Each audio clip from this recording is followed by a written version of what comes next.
Dude, if you guys just heard that, those birds, it was like a group of like 11 of them in a straight line with green underbellies. I've never seen a bird like that in my life, and they were beautiful. I'm sorry. Hello. Welcome back to the Bear Den. Well, clearly we're not in the Bear Den. We are at my boyfriend's family home, and we like to stay here for the summer because California is very beautiful and all of his friends are here. So we like to enjoy our summers here.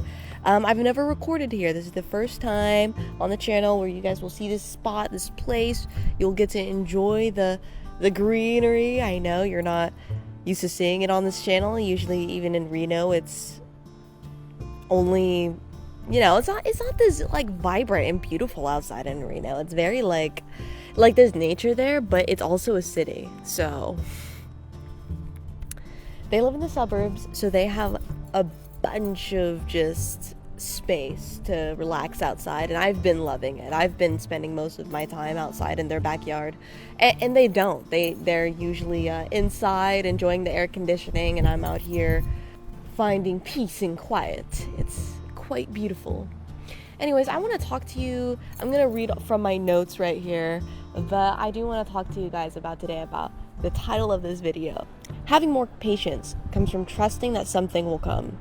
You'll get to choose how all this action and karma from the world affects you and how you affect it. By expecting the world to provide a reaction or a result from an energy, you are simply picking the effect born from all your experience.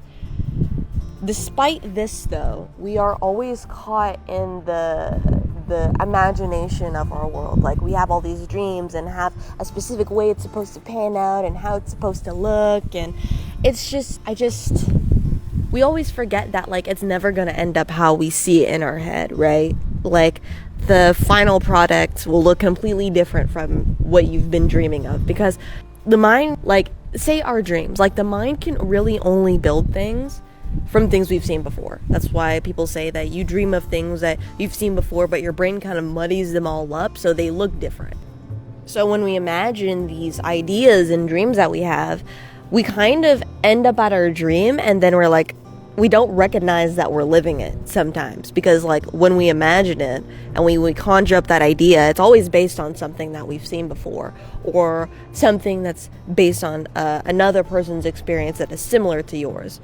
So you expect it to look that way, and then when it doesn't look that way, you're like, oh, I guess either my dreams haven't been met or I'm not living it. And in reality, you can't really picture that at all. There will always be a mystique, a shade of mystery that the universe keeps from you. And even if it does show a little bit of truth to you, it's like a sliver, it's like a piece, just to get you in the right direction.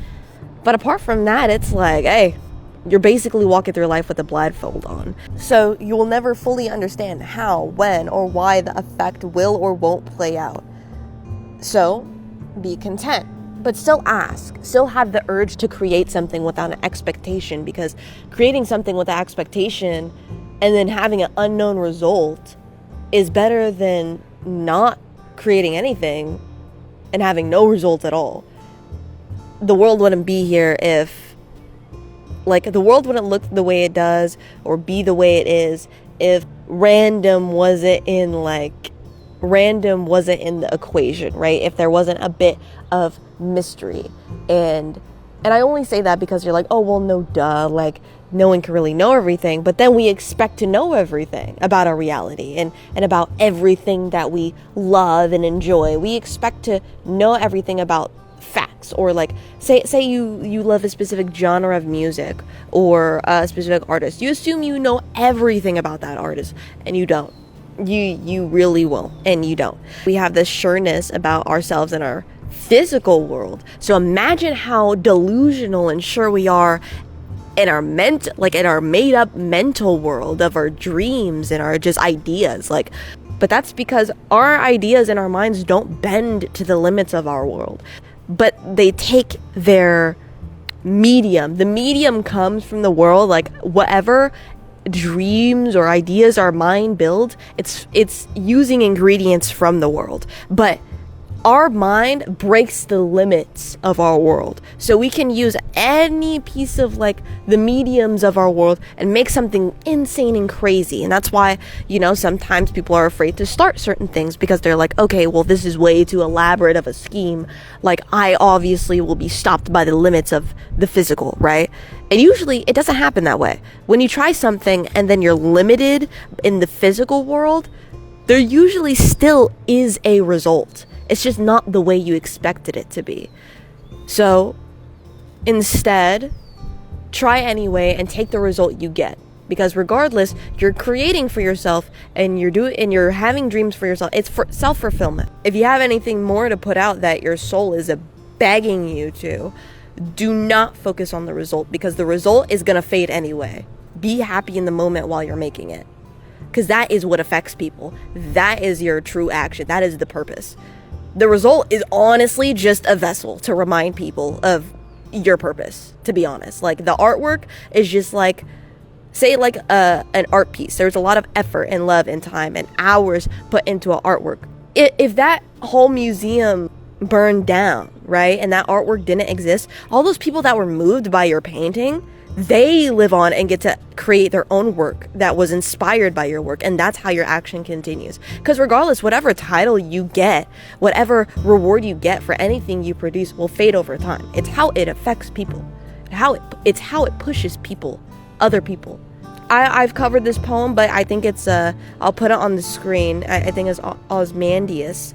I won't read it again, but the gist is that there's a statue found in the desert, and it basically claimed, I was ye almighty lord of like many kingdoms, something on the lines of that. But now the tower just stands in the wasteland and the sands, and the only thing that even resembles this high and mighty lord is a broken down statue with no one to worship it, no one to see it, no one to witness it, right?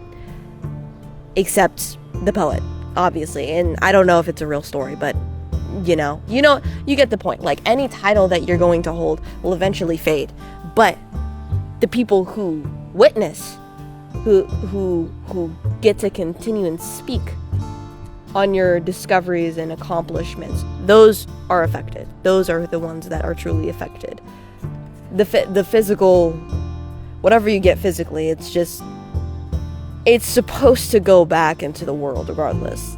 That's the cycle of things. Any physical thing is either going to go to your family or back into the ground, so it can continue to affect other things in the world. Anyways, my name is Maya. Thank you for watching the channel.